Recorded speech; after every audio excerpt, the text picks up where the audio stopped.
నమస్కారం పరమహంస గారు. నమస్తే అండి సార్, ఇప్పటి వరకు జరిగిన అంబేద్కర్ సిరీస్ చాలా అద్భుతంగా జరుగుతుంది. అలానే ప్రేక్షక దేవుళ్ళు కూడా చాలా మంచిగా ఆదరించారు. అంతేకాకుండా మన ప్రేక్షక దేవుళ్ళు కూడా దయచేసి ఈ వీడియోని లైక్, షేర్ మరియు సబ్స్క్రైబ్ కూడా చేయాల్సిందిగా కోరుతున్నాము. ఎందుకంటే ఇది మనకే కాదు, మన నెక్స్ట్ భావితరాలకు కూడా అసలు ఎక్కడ మన పాఠ్యాంశాల్లో చదవని కంటెంట్ మనం ఈ వీడియో ద్వారా పరమహంస గారు చాలా చక్కగా వివరిస్తున్నారు. సో దయచేసి ఈ వీడియోస్ ని లైక్, షేర్ మరియు సబ్స్క్రైబ్ చేయాల్సిందిగా కోరుతున్నాం. సో ఇప్పుడు ఉన్న ఎపిసోడ్ లోకి వెళ్తే సార్ లాస్ట్ ఎపిసోడ్ లో మనం చూస్తే ఆయన రౌండ్ టేబుల్ కాన్ఫరెన్స్ కి ఇన్విటేషన్ వచ్చింది లండన్ నుంచి. సో ఆయన అక్కడికి వెళ్ళారు. కాన్ఫరెన్స్ లో ఏం జరిగింది సార్? అయితే అంబేద్కర్ జీవిత చరిత్ర మనం ఈ రకంగా చెప్పుకోవడం చాలా ఆనందంగా ఉంది. చాలా మంది జనానికి రీచ్ అవుతుంది. మీరు విన్నారు, అలాగే నాకు కూడా వినపడుతుంది. అయితే ఇది భావితరాలకు కూడా ఒక సంపద లాంటిది. ఆయన చరిత్ర అందరూ, ప్రతి భారతీయులు, ప్రతి ఒక్కళ్ళు తెలుసుకోదగ్గ విశేషాలు ఎన్నో ఉన్నాయి. ఆయన ఒక పోరాట యోధుడు, ఒక వర్గం కోసం అవిశ్రాంతంగా పోరాటం చేశాడు జీవితకాలం. పుట్టినప్పటి నుంచి జీవితకాలం అంతకాలం సుదీర్ఘ పోరాటం, ఒక వర్గాల అభ్యున్నతి కోసం పోరాడిన మరో యోధుడు భారతదేశంలో కాదు, ఇంకా మాట్లాడితే ప్రపంచంలో కూడా లేరేమో. ముఖ్యంగా అణగారిన ప్రజలు, పీడిత ప్రజలు, అస్పృశ్యులు, అంటరాని వాళ్ళు, ఇటువంటి ఆ విచక్షణ ఎదుర్కొంటూ బాధపడుతున్న రోజుల్లో అలాగా వాళ్ళందరి బాధలు తీర్చడానికి భూమి మీదకి వచ్చినటువంటి ఒక యోధుడు అంబేద్కర్. సరే, మన ఇంతకుముందు కథలోకి వెళితే అంబేద్కర్ కూడా స్పెషల్ ఇన్విటేషన్ మీద, అంటే బ్రిటిష్ వాళ్ళు ఏంటంటే భారతదేశ ప్రభుత్వంలో ఇంకేం సంస్కరణలు తీసుకురావాలి, వాళ్ళ పరిపాలన, భవిష్యత్ పరిపాలన ఏ రకంగా మెరుగుపడాలనే విషయంలో సైమన్ కమిషన్ వేశారు. ఆ కమిషన్ ఏ కారణం చేత ఫెయిల్ అయింది. ఆ తర్వాత ఇలా కాదని చెప్పి బ్రిటిష్ ప్రభుత్వం, అక్కడ చక్రవర్తులు వాళ్ళంతా ఇక్కడ మన దేశ ప్రతినిధులను కూడా అక్కడికి ఆహ్వానించారు. అందులో భాగంగా అంటరాని వాళ్ళకి, అంటే అస్పృశ్యులకు ప్రతినిధిగా ఒక ఇన్విటేషన్ మన అంబేద్కర్ అప్పటికే నాయకత్వం వహించున్నారు కాబట్టి ఆయన కూడా రమ్మన్నారు. ఇదంతా ఎందుకు వచ్చిందంటే సహాయ నిరాకరణ ఉద్యమం రావడం, దండి సత్యాగ్రహం రావడం, ఉప్పు సత్యాగ్రహం, దీనివల్ల అల్లలు జరుగుతున్నాయి. కాబట్టి వాళ్ళకి మెరుగైన పరిపాలన ఇద్దాం, ఇది ముందే మొగ్గలను తుడిచేద్దామనే ఉద్దేశంతోనే బ్రిటిష్ ప్రభుత్వం అక్కడ రౌండ్ టేబుల్ కాన్ఫరెన్స్ పెట్టింది. సరే, అంబేద్కర్కి ఇన్విటేషన్ వచ్చింది. ఆయనతో పాటు ఇంకో అస్పృశ్యుడు కింద ఇంకో కార్యకర్త, ఆయన పేరు శ్రీనివాసన్, ఆయనకు కూడా ఇన్విటేషన్ వచ్చింది. మన అంబేద్కర్తో ఆయన కూడా లండన్ వెళ్ళారు. ఆ లండన్లో రౌండ్ టేబుల్ కాన్ఫరెన్స్ మామూలుగా బ్రిటిష్ ప్రభుత్వం, ఆ చక్రవర్తులు చాలా మామూలుగా ఉండదు కదా, ఓపెనింగ్ సెరమనీ చాలా గ్రాండ్గా జరిగింది. అక్కడ అందరి ప్రతినిధుల్ని పిలిచారు, ఆ సెరమనీలో పిలిచారు. ఈయన ఏం మాట్లాడాలో అంతా ఈయన మెంటల్గా, ఈయన అంబేద్కర్ కూడా ఏం చెప్పాలి, ఎలా చెప్పాలి, వాళ్ళు ఎలా కన్విన్స్ చేయాలని ఆ థాట్ ప్రాసెసింగ్లో ఆయన కూడా ఉన్నాడు.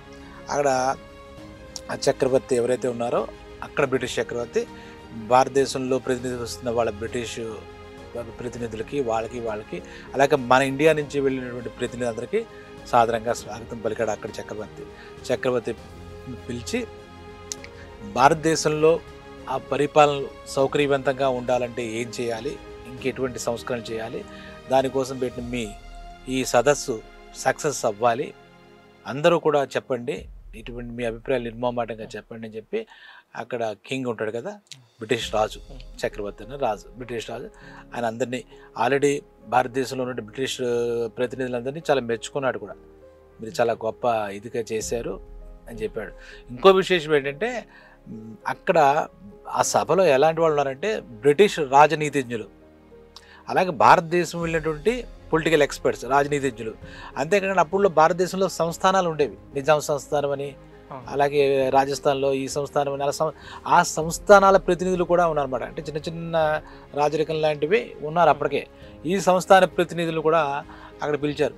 అలాగే ఇప్పుడు మనం చెప్పినటువంటి అంబేద్కర్ లాంటి ఆ ప్రముఖులు ఎవరైతే ఒక వర్గానికి ప్రాతినిధ్యం వహిస్తున్నారో వాళ్ళందరినీ కూడా పిలిచడంతో ఆ సభ చాలా చాలా నిండుగా ఉందన్నమాట.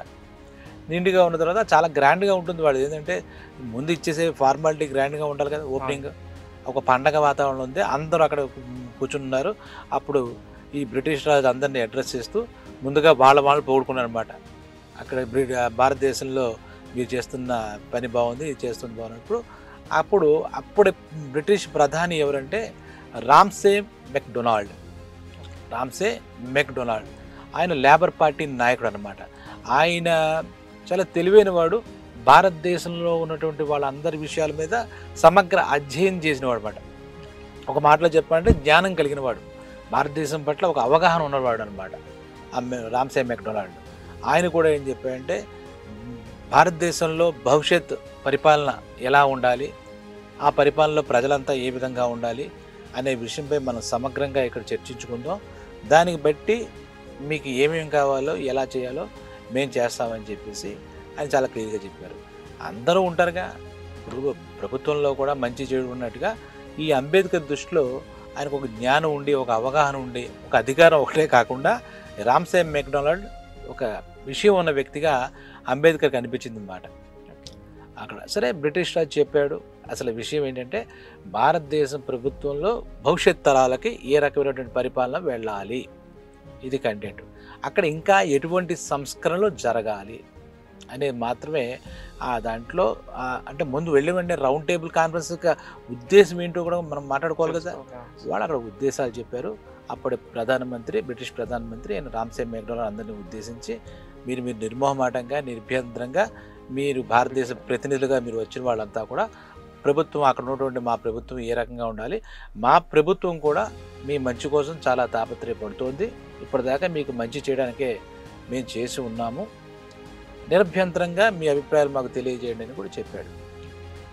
సరే, అక్కడ ఆ రకంగా ఓపెనింగ్ సెరమనీ జరిగింది అనమాట.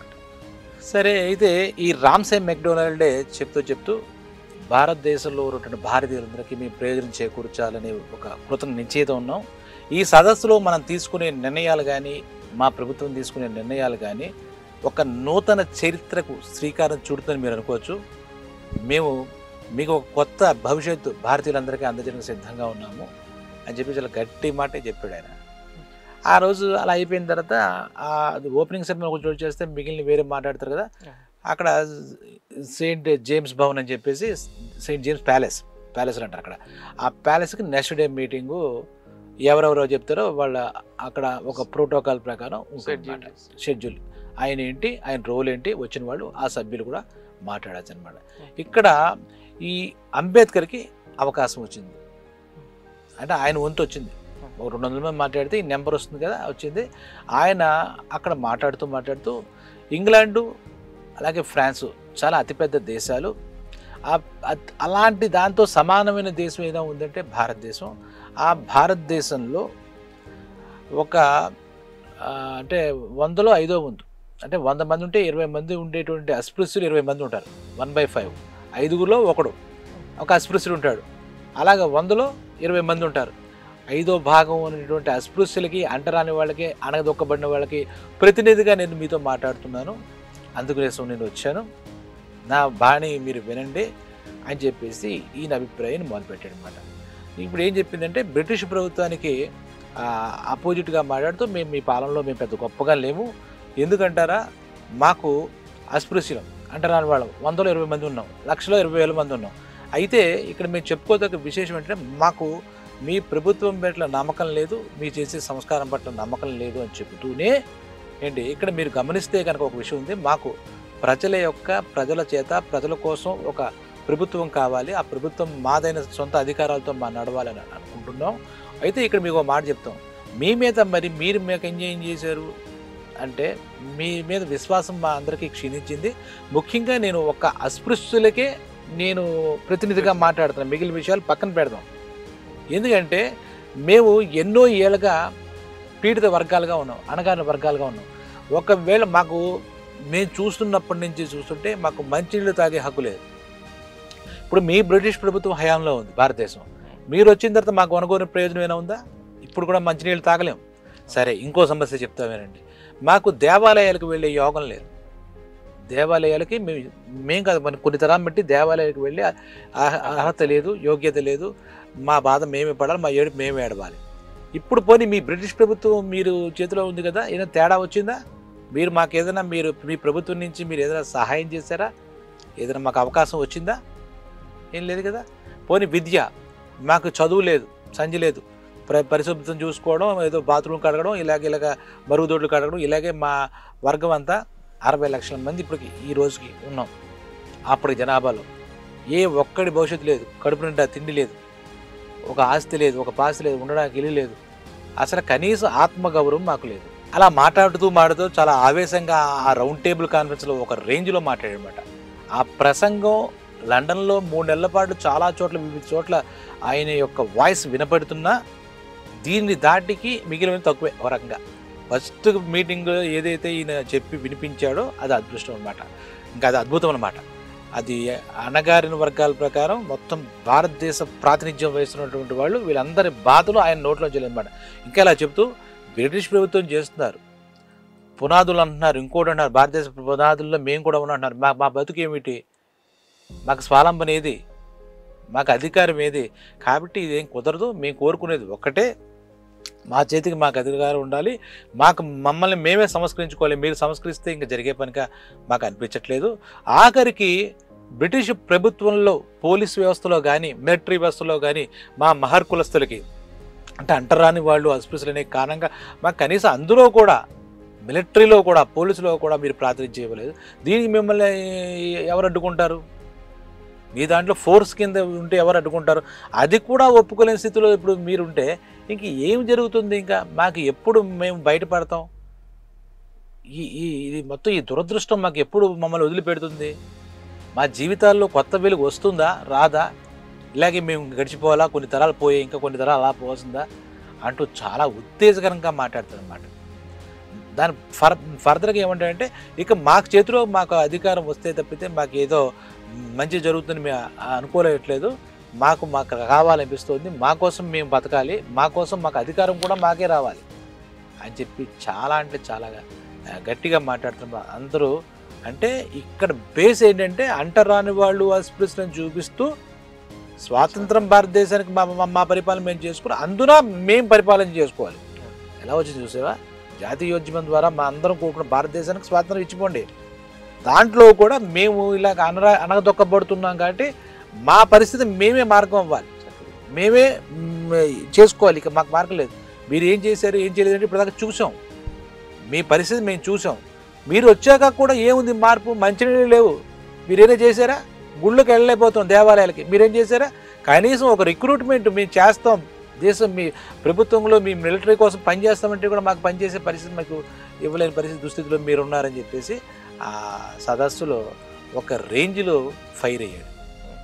ఇంకెవరు లేరు, ఇంకంతా వినడమే, అందరూ ఇంక మాట్లాడడానికి కూడా లేకుండా ఈయన చెప్తున్నటువంటి పాయింట్స్ ఈయన ఏంటంటే పిచ్చి పిచ్చిగా ఏం మాట్లాడు, ఒక పద్ధతి ప్రకారం ఏవేవి సమస్యలు ఉన్నాయో అన్నీ రాసుకొని దానిలో ఉన్నటువంటి ఫ్లాస్ ఇబ్బందులు ఏమున్నాయి, డిమెరిట్స్ ఏమున్నాయి అనేది చూసుకుని చెప్తున్నాడు తప్పితే ఏదో క్యాజువల్గా ఏదో ఒక ఎలిగేషన్లో తీసుకొచ్చేద్దాం, మనకు ఛాన్స్ ఇచ్చారు కాబట్టి ఏదో ఒకటి మాట్లాడేద్దాం అనే లక్ష్యం లేదు. ఆయన మాటను అందరూ విని ఊరుకోవడం తప్పితే అసలు మధ్యలో అడ్డు చెప్పి స్టాప్ అనే పరిస్థితి కూడా లేకుండా ఆ ప్రసంగం అలా సాగిందనమాట. ఇందాక చెప్పే కదా, లండన్లో 4 నెలలు సుమారుగా అక్కడ గడిపి రకరకాల చోట్ల రకరకాల పెద్దలను కలిసి ఈయన యొక్క వాయిస్ ముఖ్యంగా అస్పృశ్యుల పట్ల జరుగుతున్న అన్యాయాల పట్ల అసమానతల పట్ల అలాగే భారతదేశంలో స్వాతంత్రోద్యమం వచ్చినప్పుడు ఏం జరగాలి, బ్రిటిష్ వాళ్ళ దృష్టిలో కూడా ఆల్మోస్ట్ బ్రిటిష్ వాళ్ళ దృష్టిలో పడిపోయాడు ఈయన. అంతా ఒకైతే బ్రిటిష్ వాళ్ళ దృష్టిలో ఈయన పడిపోయాడు. ఈయన యొక్క సబ్జెక్ట్ ఏదైతే ఉందో ఈయన డిమాండ్ అది వెళ్ళిపోయింది. అక్కడ మేధావులు వర్గాలను లోకల్గా ఉంటారు కదా బ్రిటిషర్స్, వాళ్ళందరూ కూడా ఇది నిజమేనేమో ఈయన చెప్పింది. ఒక 5 వంతుల్లో 1 వంతు వీళ్ళు ఉన్నారా పాపం, వీళ్ళింత దౌర్భాగ్యంగా దుర్భర పరిస్థితిలో ఉన్నారనే ఆలోచనని ఆ ప్రపంచంతానికి కల్పించేసినట్టు అయింది ఈయన వెళ్ళాం చాలామందికి వెళ్ళాం కానీ ఏం జరిగిందో తెలియదండి అంటారు. అలా కాదు, ఈయన ఏమిటి, ఈయన డిమాండ్ ఏమిటి, ఈయన ఎంతమందికి ప్రతినిధి, ఎన్ని తరాల బట్టి ఇలాంటి దోపిడీ జరుగుతోంది, వర్ణ దోపిడీ, వర్ణ వ్యవస్థ ఎంత ఇబ్బంది పెడుతోంది, పీడిత వర్గాలు ఎలా బాధపడుతున్నారు, అణగారిన వర్గాలు ఎలా బాధపడుతున్నారు, అస్పృశ్యులు అంటరాని వాళ్ళని ముద్ర వేయించుకుని వీళ్ళు ఎంత దుర్భరంగా ఉన్నారు, ఇది అంతా కూడా అలా స్ప్రెడ్ అయిపోయింది. ఈ ఒక్క మీటింగు బేస్ తీసుకుంటే అక్కడి నుంచి దీన్ని చెప్పుకుంటూ వెళ్తున్నారు. నిజమేనట్టు కదా, అక్కడ అలా జరుగుతుంది కదా, అంబేద్కర్ వాళ్ళు చెప్పేట్టు కదా, భారతదేశం చూసి ప్రతిదీ అని ఇలా ప్రతి ఒక్కడు అక్కడ చర్చించుకుంటుంటే అంటే అక్కడ బ్రిటిష్ పార్లమెంట్లో ఆ సభల్లో జరుగుతుంది రౌండ్ టేబుల్, వాళ్ళ చక్రవర్తులు బ్రిటిష్ రాజులు అక్కడ అలాగే ప్రధానమంత్రి వాళ్ళందరి సమక్షంలో కదా, ఏదో చిన్న వీధిలో కూడల్లో జరిగే మీటింగ్ కాదు కదా ఇది, వీళ్ళ బహిష్కృతి సమాజం మీద ఉంది కదా అధికారిని, అలాంటి సమావేశం కాదు కదా. మొత్తం మన ఇండియాని రూల్ చేస్తున్న బ్రిటిష్ ప్రభుత్వం లండన్లో హెడ్ ఆఫీస్ కదా వాళ్ళది, అక్కడ చెప్పాడు ఈయన ఈ మాటలు. లక్కీగా ఈయనకి ఆ రౌండ్ టేబుల్ కాన్ఫరెన్స్ లక్కీ లేదు, ఈయన క్వాలిఫికేషన్కి ఈయన పోరాటాలు చూసే పిలిచారు, ఇతను కూడా ముఖ్యమైన వాడి కింద గమనించేసి. ఆ రకంగా ఆ బ్రిటిష్ అంటే లండన్ అంతా కూడా ఈయన మాట మాది మాది మా వెనకబడిపోయాం ఇబ్బంది పడుతున్నాం, తొక్కబడిపోయాం, ఆనగారి పడిపోయాం, గోల గోల గోల చేసేసాడు అనమాట. అక్కడ ఆ సమావేశంలో ఈ గోల అలా స్ప్రెడ్ అయిపోయింది అంతే. గోల ఏమిటది, చాలా ఒక ఉద్యమం అనమాట. ఆయన అంత ఆక్రోషం, గోల అంటే మళ్ళీ ఇంకో అర్థం తీసుకుంటారు జనాలు. ఆయన ఆక్రోషం, ఆయన ఆవేశం, జరుగుతున్న అన్యాయం పట్ల ఆయన ప్రతిఘటన అలా అలా జరిగిందనమాట. అక్కడ ఈ అంటే ఈ రౌండ్ టేబుల్ కాన్ఫరెన్స్కి మనం మొట్టమొదటి చెప్పాం కదా, బరోడా మహారాజ్. ఆయన బరోడా మహారాజ్ కూడా ఒక ప్రతినిధిగా వచ్చాడు. ఆయన ఒక హోటల్లో ఎక్కడ దిగాడు. భీమ్రావ్ అంబేద్కర్ ఆయనకు చాలా సాయం చేశాడు కదా, స్కాలర్షిప్స్. ఆయన వల్ల ఈయనకి చదువు, ఈ విదేశీ విద్య అది కూడా జరిగింది కదా. ఆ ఏర్పాటంతా ఆయన చేశాడు. ఆయన దగ్గరికి కలవడానికి వెళ్ళాడు. ఆయన చెప్పాడు అంబేద్కర్ కలవమని చెప్పాడు. అప్పటికైనా కొంచెం పెద్దవాడు అయిపోయాడు వయసులో. అంబేద్కర్ రా అంటే చాలా ఆనందంగా వాళ్ళ ఇది జరిగింది. నాకు చాలా ఆనందంగా ఉంది నిన్ను చూస్తున్నా, నీ ప్రసంగాల గురించి వింటున్నా అని చెప్పాడు ఆయన. ఆయన మొట్టమొదటి నుంచి అంబేద్కర్ని బాగా ప్రోత్సహిస్తూనే వస్తున్నాడు కదా. అవునండి, మా వర్గాల ప్రజల యొక్క పరిస్థితులు బట్టి నాకు వివరించే అవకాశం వచ్చింది, అందుకే నేను ఆ అవకాశం తీసుకుంటే. లేదు నీ ప్రసంగాలు చాలా బాగుంటున్నాయి, ఇక్కడ వాళ్ళు కూడా అందరూ నీ ప్రసంగాల గురించి చెప్పుకుంటుంటే వినాలి. నేను ఒకందుకు చాలా ఆనందపడుతున్నాను. నీలాంటి వాడిని స్పాన్సర్ చేసి నీకు నేను ఉపయోగపడినందుకు ఒక రకంగా నేనే దానికి ఆనందపడుతున్నాను. నేను పెట్టిన పెట్టుబడికి నాకు రిటర్న్స్ వచ్చేసాయని అంత ఆనందంగా ఉంది ఈరోజు నా పరిస్థితి. నువ్వు నీ ఫైట్ ఏదైతే ఉంటుందో, నీ యుద్ధం ఏదైతే ఉంటుందో అది అలాగే నువ్వు ముందుకెళ్ళిపో. నువ్వేం చెప్తావు అనుకున్నావో నువ్వు నిర్భయంగా చెప్పు. నీదెక్కడా కూడా చాలా క్లారిటీ ఉంది అన్నట్టుగా ఆయన చాలా ప్రోత్సహించాడు అక్కడ కలిసినప్పుడు. నమస్కారం అండి, చాలా సంతోషం మీరంటే పెద్దల ఆశీర్వాదం అన్నాడు అన్నమాట. ఈయన చాలా చదువు, విద్యతో పాటు ఈయనకి వినయం కూడా ఉంది, వివేకం కూడా ఉంది అనేసరి చాలా అక్కడ వాళ్ళిద్దరి మీటింగ్ కూడా అక్కడ చాలా బాగా జరిగింది. అక్కడ ఏంటంటే ఆయన కూడా ప్రసంగించడానికి మనకి ప్రోత్సాహం ఇచ్చిన వ్యక్తి మనల్ని అభినందిస్తే ఆనందంగా ఉంటుంది. నిజంగా కూడా మన స్కూల్ టీచరు లేదా ఎవరో ఒకళ్ళు మన పెద్దవాళ్ళు అలాగే అంబేద్కర్ ఆనందపడ్డాడు. తర్వాత ఆయన ఏం చేశాడంటే బ్రిటిష్ ప్రెస్ని బాగా ఇది వాడుకుందాం అనుకున్నాడు. వాడుకుందామంటే ఇన్ ద సెన్స్ వాళ్ళని బాగా వాళ్ళ దగ్గరికి వెళ్తే సమస్య అది మొత్తం అంతా ఇదవుతుంది అనే ఉద్దేశంతో బ్రిటిష్ ప్రెస్తో కూర్చుంటే వాళ్ళందరికీ ప్రెస్ మీట్లు పెడుతుంటే వాళ్ళంతా తెగ ఆశ్చర్యపోవడం అనమాట. ఏంటి అంత అస్పృశ్యత, అంత ఉందా, అన్టచబిలిటీ, మీరంతా అంటరాని వాళ్ళుగా ఒక జంతువుల కన్నా హీనంగా, కుక్కల కన్నా పిల్లుల కన్నా హీనంగా మీరు బతుకుతున్నారా అంటే అప్పుడు మీకు తెలియదు, నా అనుభవం నుంచి చెప్తాను. నా బాల్యంలో ఇలా జరిగింది. మంచినీళ్ళు తాగుతాను బావి దగ్గరికి వెళ్తే నన్ను చితక్కొట్టి పడేశారు, స్కూల్లో కింద కూర్చోబెట్టారు, నేను కనీసం ఆ ప్రశ్నకి సమాధానం చెప్పినా కూడా చేసే బయటిపో అన్నంత ఇబ్బంది నేను వివక్షతకు ఎదుర్కొన్నాను అని చెప్పిన వాళ్ళంతా కూడా నమ్మారు, అంబేద్కర్ మాటల్ని విశ్వసించారు. ఆ విషయాన్ని మొత్తం ఊరు వాడ వాళ్ళు తెలియజేయడానికి వాళ్ళు కూడా ఒక ఇది కట్టారన్నమాట. మీ తరపున మేము కూడా చెప్తామని చెప్పి బ్రిటిష్లో ఉన్నటువంటి, లండన్లో ఉన్నటువంటి ఆ ప్రెస్ అంతా కూడా అంబేద్కర్ యొక్క భావజాలానికి చాలా ముగ్ధులైపోయి చెప్పారు. మాకేం లేదు, మేము కూడా మానవ జాతిని గుర్తించండి, మానవుల్లో అంతర్భాగం గుర్తించండి.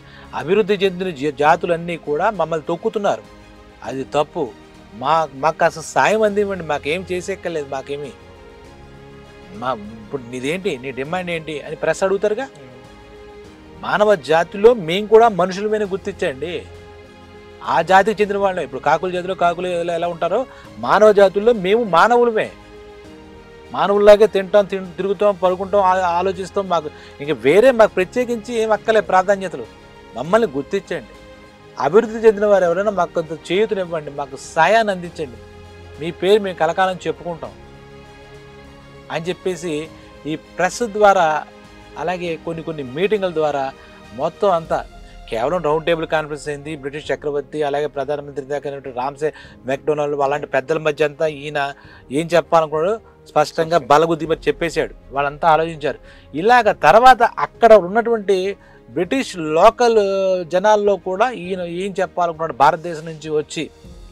ఎందుకంటే ఈ బ్రిటిష్ ప్రభుత్వమే కదా భారతదేశంలో మనకి చేస్తుంది, ఏది తప్పు ఏది రైట్ తెలియాలి కదా వాళ్ళకు కూడా. అప్పుడు ఇప్పుడులాగా టెలివిజన్లో అవి ఆ మాధ్యమాలు రాలే కాబట్టి ప్రెస్ అంటే ఒక పేపర్ ఒకటే, పేపర్లోనే అది కూడా అఫీషియల్గా ఉండే పేపర్లోనే కొన్ని న్యూస్ ఉండేమాట. అక్కడ అన్ని చోట్ల కూడా ఈయన యొక్క ఆలోచన ధోరణి వివరించి చెబుతూ ఉంటే బ్రిటిష్ ప్రభుత్వంలో ఈయనకు ఒక సానుభూతి, ఈయన అంటరాని వాళ్ళ అస్పృశ్యుల ప్రతినిధిగా వచ్చిన ఈయన పట్ల, ఈయన యొక్క చెప్తున్నటువంటి సమస్యల పట్ల ఆ బ్రిటిష్ లండన్ మొత్తంలో కూడా, బ్రిటిష్ దేశం మొత్తంలో కూడా, బ్రిటిష్ రాజ్యం మొత్తంలో ఒక సానుభూతి క్రియేట్ అయిందనమాట. క్రియేట్ చేయగలిగాడు. అక్కడికి ఈయన వచ్చిన పర్పస్ రౌండ్ టేబుల్ కాన్ఫరెన్స్కి వచ్చి ఏదైతే తన వాళ్ళ గురించి, మహార్ కులస్తుల గురించి, దళిత జాతి ప్రజల గురించి, పీడిత వర్గాలు, అణగారిన వర్గాలు, వీళ్ళు కాకుండా ఎవరైతే ఉన్నారో వాళ్ళందరి గురించి చెప్దాం అనుకున్నాడో, మిగిలిన విషయాలు పక్కన పెడితే అది ఖచ్చితంగా ఈయన చేసేయగలిగాడు, ఫుల్ఫిల్ చేసేయగలిగాడు అంబేద్కర్. ఇంకా ఆ విషయంలో ఇంకా ఇంకా ఇంకా తెలియవలసింది లేదన్నంత చెప్పేశాడు. ఇంకా చెప్పడానికి ఇంకా మాకు ఇంతే, మా బాధలు ఇంతే. ఆయన బాధలకి ఇంకా ప్రతి చిన్న దగ్గర నుంచి పెద్దగా అందరి బాధలకి ఈయన గొంతుకయ్యాడు. అందరి గుండె చెప్పులకి ఈయన గొంతు అయ్యాడు. ఎలుగెత్తాడు మాట, ఎలుగెత్తి చాటాడు అంటారే, అలా ఎలుగెత్తి చాటేసాడు. మొత్తం ఎక్కడ పెట్టాలో సమస్యను అక్కడ పెట్టేశాడు అనమాట. తర్వాత ఏంటంటే ఈయన అంతకుముందు ఈయన లండన్లో చదువుకుంటున్నాడే, బారిస్టర్ చదివినప్పుడు, అప్పుడు ఈ సమావేశాలు అవుతున్నప్పుడే ఆ పాత ఫ్రెండ్స్ ఉంటారు కదా, వాళ్ళని కలుద్దామని చెప్పేసి కూడా సాధ్యమైనంత సమయంలో ఇలా పగలు మీటింగులు, ప్రెస్ మీట్లు చేస్తూనే సాయంత్రం అప్పుడు కలుద్దామని చెప్పి కలిశారు. అక్కడ అంతకుముందు ఈయనకి బాగా సహకరించింది ఫ్యానీ అని మనం ఒక అమ్మాయి చెప్పాం కదా, లైబ్రరీని చేసేది, ఆ అమ్మాయి దగ్గరికి వెళ్ళాడు. పాపం ఈసారి చెప్పిన టైంకి వెళ్ళేప్పుడు ఇవన్నీ బిజీ షెడ్యూల్ కదా, పైన నవ్వుతూ అడిగింది ఏంటి అంత బిజీగా నా అంబేద్కర్ రాలేకపోతే, నిజమైన అన్నది నేను చాలా బిజీగా ఉన్నాను, ఏంటి నీ గురించి వింటున్నాను, నువ్వు కూడా లెటర్స్ రాస్తున్నావు కదా ఇవ్వాలంటే, లెటర్స్ రాస్తున్నాను కానీ నేను కలిసి చాలా మాట్లాడదాం అనుకున్నాను నేను అని అంబేద్కర్ ఏదో చెప్పాడు అన్నమాట. అంటే పాత ఫ్రెండే కదా, నాకు కూడా నీతో మాట్లాడితే చాలా సంతోషంగా ఉంటుంది. అలాగే ఇక్కడ బ్రిటిష్ ఈ లండన్లో నువ్వు ఇస్తున్న ప్రసంగాలు చాలా దుమ్ములు లేపుతున్నాయి, అవన్నీ ఇక్కడ మాకంతా వార్తల్లాగా మేము వింటున్నాము, అది ఇదని చెప్పాడు. మరి ఇదే నాకు అవకాశం, నేను నా వాయిస్ నేను వినిపించిపోతే నా ప్రజలకి, నన్ను నమ్ముకున్నటువంటి నా వర్గ ప్రజలకు నేను తీరని అన్యాయం చేసిన వాళ్ళు అవుతాను. ఎప్పటికీ కూడా ఈ సమస్య అలాగే ఉంటుంటుంది, రావణ కాష్టలా మండుతూ ఉంటుంది. ఇంకా ఏది జరిగినా కూడా నేను మటుకు నా మాటకే నేను కట్టుబడి ఉన్నాను అని చెప్పాడు. టీ తాగుదాం అంటే కూడా టైం లేదు, ఆల్రెడీ ఈ అమ్మాయితో ఇంకాసేపు మాట్లాడదామన్నా అలా నడుస్తూ మాట్లాడుతున్నా పొడిగా, ఎందుకంటే ఆలోచనలు ఇంకెవరినో కలవాలి, ఇంకెక్కడికో వెళ్ళాలి, ఇంకేదో చేయాలి. ఆ ఉన్న కాస్త సమయాన్ని ఆయన యొక్క చెప్దాం అనుకున్న విషయాన్ని మొత్తం బ్రిటిష్ రాజ్యం అంతా దంపుడులు కొట్టేయాలి అని నిర్ణయించుకున్నమాట. ఒక్క క్షణం కూడా వేస్ట్ చేయట్లేదు. ఎవరు దొరికితే అక్కడికి వెళ్ళి ఒక అపాయింట్మెంట్ ఎవరైనా దొరికితే వాళ్ళకి చెప్పాడు. వెంటనే అక్కడ వాళ్ళు వినటం, ఓహో ఇంత జరుగుతుందా అక్కడ అని ఆయన దొరికిన ప్రతి చిన్న పెద్ద లేకుండా ప్రతి అవకాశాన్ని చెప్పాడు. కానీ ఇంకా నేను వెళ్తాను, హెరాల్డ్ అనే పేపర్ దగ్గరికి వెళ్తానని చెప్పాను, నీకు టైం లేదు, ఇలాగే లెటర్స్తో టచ్లో ఉంటాయి. ఆ అమ్మాయి కూడా చాలా హ్యాపీ ఫీల్. అంబేద్కర్ నువ్వు ఏదైతే అనుకున్నావో అది ఖచ్చితంగా నువ్వు సాధిస్తావు, ఇప్పటికే నువ్వు సాధించావు, నేను నీతో ఈ పరిచయం, ఈ ఫ్రెండ్షిప్కి చాలా ఆనందిస్తున్నాను అని చెప్పి ఆ అమ్మాయి దగ్గర వీడుకోలు చెప్పుకుని అలా ముందుకు వెళ్తాడనమాట. ఈ లండన్లో ఆ రకంగా మొట్టమొదట ఈయన వెళ్ళినందుకు ఆ 4 నెలలు కూడా ఫస్ట్ కాన్ఫరెన్స్ మీటింగ్స్ ఎలాగే అటెండ్ అయ్యాడు, ప్రభుత్వ ప్రతినిధులకి, చక్రవర్తి గారికి, అలాగే ప్రధానమంత్రి గారికి ఆ సభలో సదస్సులో ఎక్కడెక్కడైతే ఇంపార్టెంట్ ఉన్నాయో అన్నిట్లో కూడా ఆయన ఉన్న మాట ఉన్నట్టుగా చెప్పాడు. మాకు అధికారం కావాలి, మేము ఇలా అయిపోయాం అనే ఒక విషయం, అందులోనే జాతీయోద్యమానికి సంబంధించి స్వాతంత్ర కాంక్ష చెప్పేశాడు. దాంట్లో మేము మళ్ళా పాలు పంచుకోవాలి, మాకు మేమే మా రాతలు మార్చుకోవాలి అన్న ఆ పాయింట్ని కూడా ఇంక్లూడ్ చేసి పడేశాడు అంబేద్కర్. చాలా అపర మేధావి అని చెప్పుకోవాలన్నమాట. మొత్తం సమస్యని చెప్తూ ఆ సమస్యలోనే ఒక పాయింట్ ఇది ఉందన్నట్టుగా దీన్ని హైలైట్ చేసేసాడు. భారతదేశానికి స్వాతంత్రం ఫస్ట్ పాయింట్, దాంట్లో మాకు కూడా అసమానతలు పోయి మాకు కూడా సమసమానత్వం కావాలి అనేది ఇంక్లూడ్ చేసేసాడు. మొత్తం ఒకటే స్టెప్లో మొత్తం బ్రిటిష్ వాళ్ళకి వెళ్ళిపోయింది ఈ పాయింట్. ఈ విధంగా అంబేద్కర్ ఈ లండన్ వెళ్ళినటువంటి ఎన్ని రోజులు అయితే ఉన్నాడో అన్ని రోజులు కూడా అద్భుతమైనటువంటి అది సక్సెస్ అని చెప్పుకోవాలి, గ్రేట్ జర్నీ అని చెప్పుకోవాలి. ఆ పర్టికులర్ పీరియడ్ మటుకు గ్రేట్ జర్నీ. అయితే ఇంతకుముందు నేను చెప్పుకున్నాక ఈ జాతకం ఏంటో కానీ ఒక అబ్బాయితో ఒక డౌన్ చూడాలి, ఒడిదుడుకులు, సాఫ్ట్ జర్నీ కాదు కదా. మామూలుగా అందరికీ ఏదో ఒక గేర్ మార్చకుండా వెళ్ళొచ్చు అన్న పరిస్థితి ఏం లేదు. బ్రేకులు వేసుకుంటూ, సడన్ బ్రేకులు వేసుకుంటూ అలా వెళ్తున్నాం అన్నట్టుగా ఉండే జర్నీయే ఇది. 1931 జనవరి ఆ సమయం ఈ కాన్ఫరెన్స్ ఇంకా వాయిదా పడిపోయింది. అంటే ఇంకా పూర్తిగా అందరి అభిప్రాయాలు తీసుకున్న పరిస్థితి లేదు. ఎందుకు లేదు అనేది ఇప్పుడు మనం మాట్లాడుకుంటే కనుక అక్కడ వాళ్ళ సదస్సు వాయిదా పడింది, మళ్ళీ మాట్లాడుకుందాం, మీరు భారతదేశం వెళ్ళిపోండి అని కూడా బ్రిటిష్ వాళ్ళు చెప్పారు. అంటే ఫుల్ఫిల్ అవ్వలే, కంప్లీట్ అవ్వలే. అదే అన్ని వర్గాల వాళ్ళు రాలేదు, అభిప్రాయాలు చెప్పలేమాట. ఆ టైంలో అక్కడ వాళ్ళంతా కూర్చుని ఇది ఒకందుకు మంచిదైంది, ఇప్పటిదాకా మనం చాలా వరకు చెప్పగలిగాము, చాలా వరకు చేయగలిగాము, ఇంకా మిగిలిన చేయాల్సిందే. అంటే ఒక్క సమావేశంలో ఒక రౌండ్ టేబుల్ కాన్ఫరెన్స్లో ఇంకోటి మొత్తం మన ఆకాంక్షలని మనం చెప్పేలేము, సరే ముందు ముందు ఏం జరుగుతుందో చెప్పాలి అని చెప్పినట్టుగా అయింది. అంబేద్కర్ మామూలుగా అంబేద్కర్ ఆయనతో పాటు ఇంతకుముందు చెప్పుకున్నాం అస్పృశ్యత కార్యకర్త ఇంకో ఆయన శ్రీనివాసన్ వచ్చారు. అంబేద్కర్ కొంచెం డల్గా ఉంటే ఆ మాటలు ఆ కాన్ఫరెన్స్ గురించి వీళ్ళంతా మాట్లాడుకుని రివ్యూ చేసుకున్నప్పుడు సర్లే మనం ఏదో చేసాం ఇప్పటిదాకా, ఇక్కడ దాకా జరిగింది కదా అని మాట్లాడుకున్నప్పుడు శ్రీనివాసన్ అడిగాడు, అంబేద్కర్ ఏంటి ఉత్సాహంగా కనపట్లేదు, ఏంటంటే ఇందులో ఉత్సాహం ఏముంది, ఏంటి ఇప్పటిదాకా మరి ఇంత కష్టపడి ఏం సాధించాం, ఏం చేసాం, మన పూర్తిగా దీనికి రిజల్ట్ ఏం వస్తుంది, మనం అన్నీ మళ్ళీ ఎక్కడేసిన కొంకలు అక్కడ లేదు, నువ్వు అలా అనుకోకు, నీ వాయిస్ చాలా గట్టిగా వినపడింది, పీడిత వర్గాల పడుతున్నటువంటి బాధలు అవి ఇవి అన్నీ నువ్వు ఒక పునాది వేసో, సమస్యకైతే సమస్య సొల్యూషన్ ఒకటి ఇచ్చే దారిగా కనపడుతుంది, మనకు కొన్ని రాళ్ళు అయితే పడ్డాయంటే పడితే ఉపయోగం ఉంది, పునాది అయితే పూర్తి అవ్వలే కదా అంటాడు. లేదు ఇక్కడ నువ్వు ఆనందించబడే ప్రోగ్రెస్ ఏం మనకుంది, మన నీరు గారే ప్రోగ్రెస్ అయితే ఇది కాదు, అసలు అంబేద్కర్ వాళ్ళ ఆలోచించలేదు. అయితే ఒక మాట చెప్తాను విను, నువ్వు శ్రీనివాస్ నువ్వు ఆలోచించలేదు, ఈ రౌండ్ టేబుల్ బ్రిటిష్ వాళ్ళు ఏదైతే మన పాలన, మన సంస్కారాలు, మన పరిపాలన సౌలభ్యాలు, ప్రయోజనం అని ఏదైతే పెట్టారో దాని యొక్క ప్రయోజనం ఏమీ నెరవేరలేదు. ఎందుకంటావా, సహాయ నిరాకరణోద్యమం పేరు చెప్పి అక్కడ భారతదేశంలో పెద్దదైనటువంటి కాంగ్రెస్ నుంచి ప్రతినిధులు ఎవరు రాలేదు.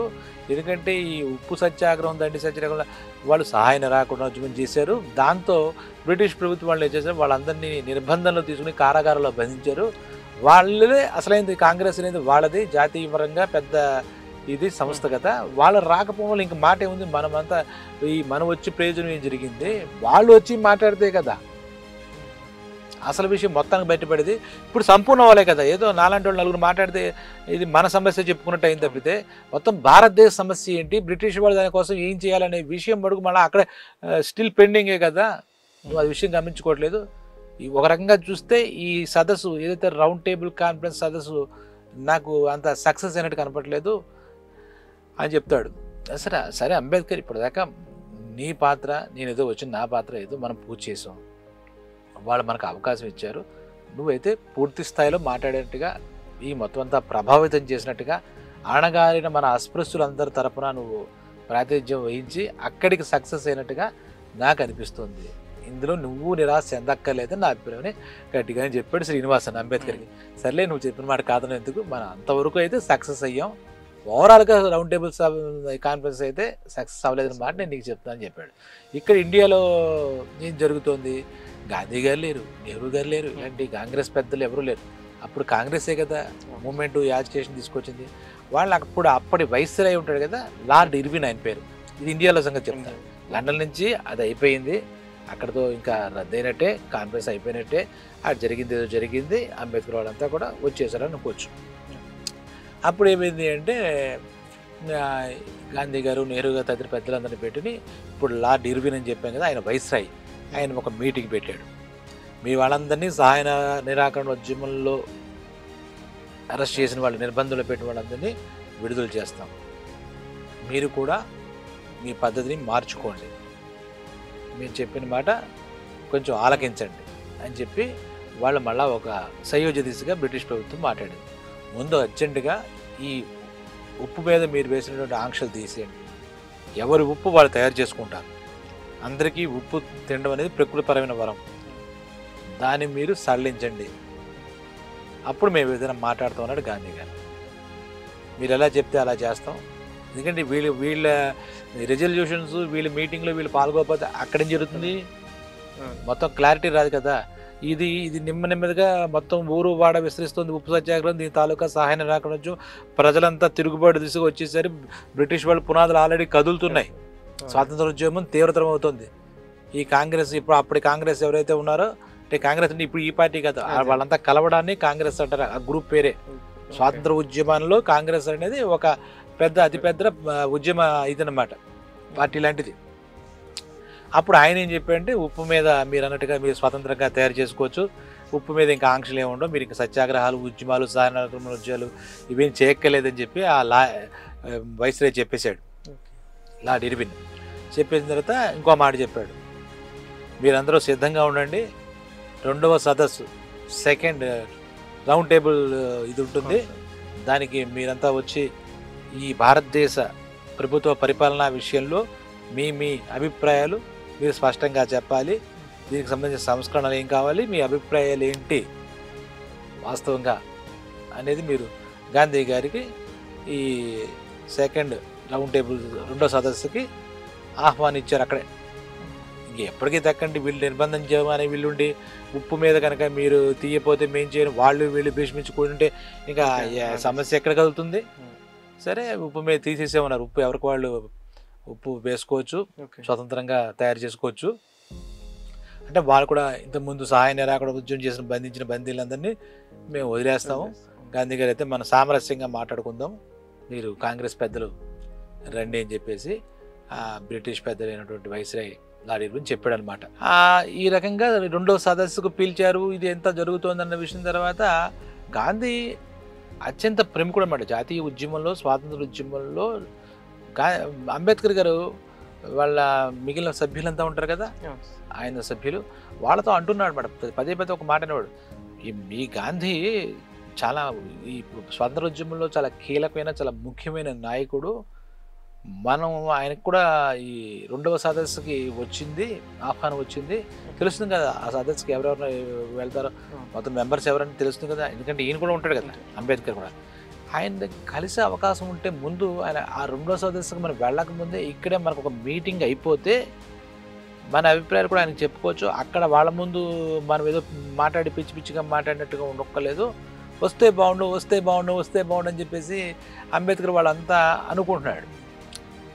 ఈయన అనుకున్నట్టుగానే జరిగిందన్నట్టుగా మహాత్మా గాంధీ, అప్పుడు మహాత్మా కూడా బిరుదు కూడా రాలేదు, గాంధీ గారికి ఏంటంటే మోహన్ దాస్ కరమ్చంద్ గాంధీకి ఒకసారి ఈ అంబేద్కర్ కూడా పిలిపి వచ్చింది కదా, ఆయన ఒకసారి కలిస్తే బాగుంటుందని చెప్పి ఈ కాంగ్రెస్ బిల్డింగ్ వీళ్ళతో ఉంటుంది కదా పార్టీ ఆఫీస్ లాగా, అంబేద్కర్ని పిలవండి ఒకసారి మాట్లాడుకుందాం, మనంతా ఇక్కడ భారతదేశ ప్రతినిధిగా వెళ్తాం కదా అని చెప్పేసి అంబేద్కర్ని పిలవండి అని చెప్పేసి అక్కడ ఇదే అయిందనమాట.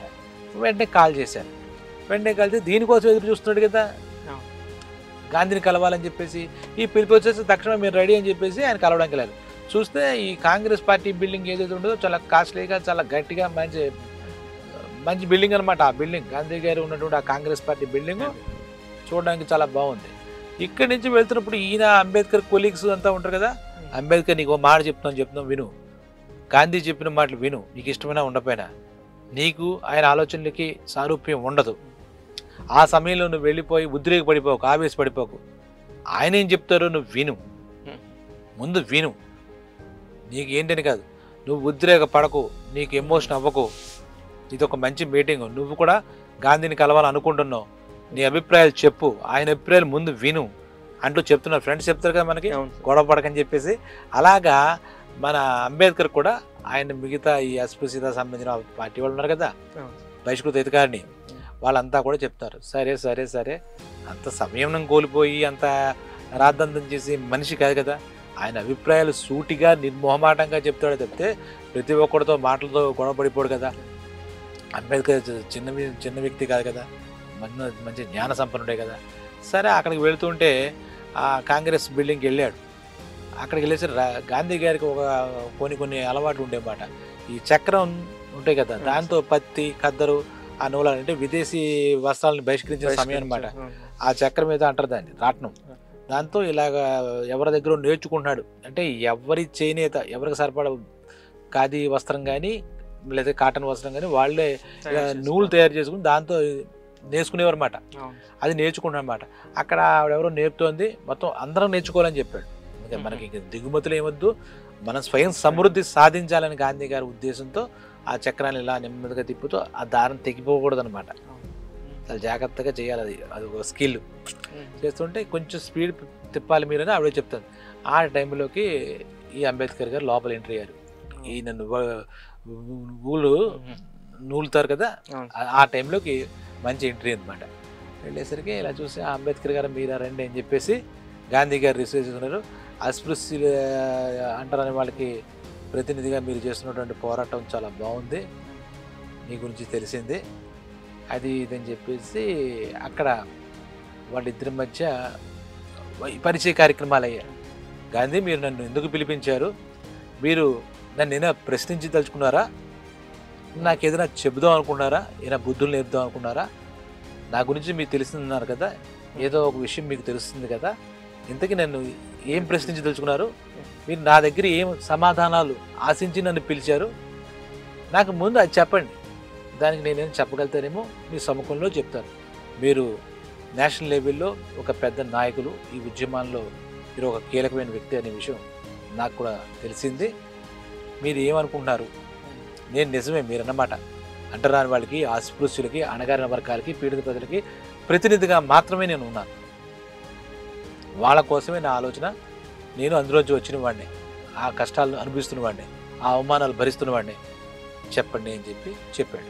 అయితే చాలా ఇంట్రెస్టింగ్ ఇక్కడ నుంచి అంబేద్కరు గాంధీ గారు మొట్టమొదటి కలిసిన వైనం అదనమాట.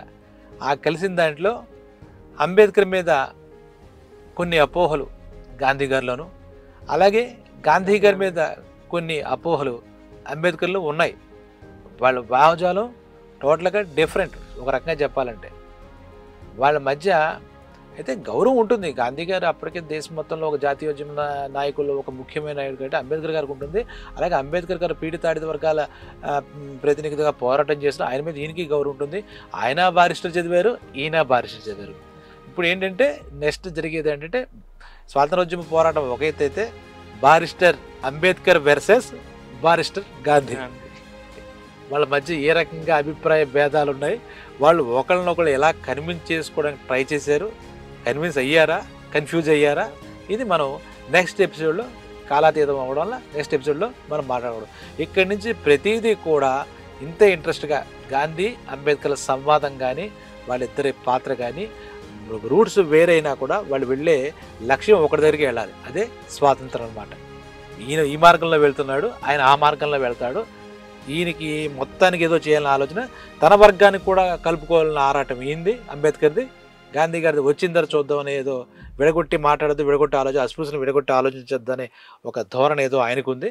ఇదంతా మనం నెక్స్ట్ ఎపిసోడ్ ఎంతో. అయితే ఇందాక మీరు చెప్పినట్టుగా మన వాళ్ళందరికీ మనం చెప్పే ఒక విజ్ఞప్తి ఏంటంటే, ప్రతిదీ ఇందులో ముఖ్యమే. ఈ చరిత్ర చాలా స్ఫూర్తిదాయకం. ఈ చరిత్రలో స్వాతంత్ర చరిత్ర, మన భారతీయ స్వాతంత్ర చరిత్ర వచ్చేస్తుంది. అలాగే ఇప్పుడు మన అంబేద్కర్ జీవితం అంటే ఒక మహా గ్రంథం కాబట్టి, ఒక మహా చరిత్ర కాబట్టి అన్ని విషయాలు అందులో వస్తాయి కాబట్టి ఏ ఎపిసోడు మిస్ అవ్వకుండా ఇందాక మనం చెప్పుకున్న ఫార్మాలిటీస్ ఏవైతే ఉన్నాయో సబ్స్క్రైబ్ చేయడం, ఏదో కామెంట్ చేయడం, అలాగే మంచి విషయం ఇంకా చెల్లాలి కాబట్టి దీన్ని షేర్ చేసి ముందుకు తీసుకెళ్ళమని చెప్పి నా తరపున కూడా అందరికీ ప్రార్థిస్తున్నాను.